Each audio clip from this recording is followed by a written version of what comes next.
জীবনে দুই ধরনের মানুষের থেকে দূরে থাকবেন, এক ব্যস্ত মানুষ, দুই অহংকারী মানুষ।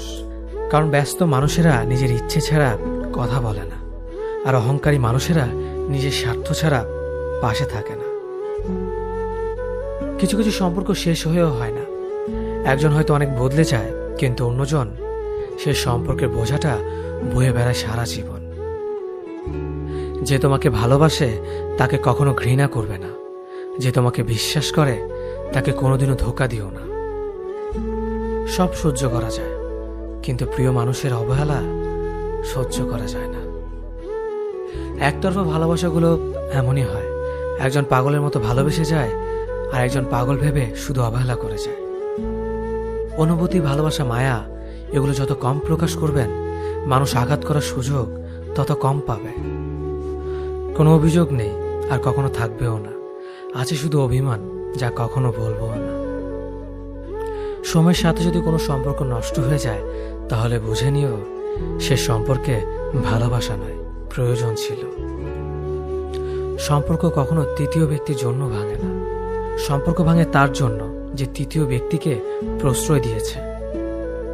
সত্যিকারের ভালোবাসার মানুষ তো সেই যে ঠান্ডা লাগা গলা আর কান্না ভেজা গলার পার্থক্যটা বোঝে। আঘাত ছাড়া জীবনে কখনো উন্নতি করা যায় না। জীবনে যত আঘাত পাবে, ততই কাছের মানুষগুলোকে চিনতে পারবে। কাউকে মারার জন্য বিষের প্রয়োজন হয় না, ছোট ছোট অবহেলাগুলোই যথেষ্ট। গুরুত্ব তাকেই দিও যে তোমার মূল্যটা বোঝে।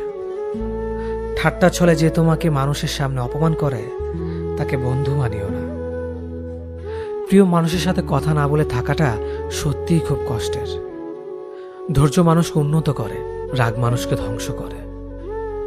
জীবনে তিনটি কথা মনে রাখবেন: যে তোমাকে বিপদের দিনে সাহায্য করেছে তাকে কোনোদিনও ভুলবে না। মায়া ত্যাগ করতে শেখো, দেখবে কষ্ট এমনিতেই কমে যাবে। যে যত বেশি ভালো ও সরল মনের মানুষ হয়, তাকে তত বেশি কষ্ট সহ্য করতে হয়। এটাই দুনিয়ার নিয়ম। নিজেকে এমনভাবে তৈরি করো যে তোমাকে ছেড়ে চলে গেছে সে যেন তোমার জীবনে ফিরে আসার জন্য আফসোস করে। এই শহরে ক্ষণিকের জন্য হাত ধরার মানুষের অভাব হয় না, শুধু অভাব হয় হাত ধরে শেষ পর্যন্ত দাঁড়িয়ে থাকার মানুষের। সময় একদিন বুঝিয়ে দেবে তুমি কাকে খুঁজতে গিয়ে কাকে হারিয়েছ।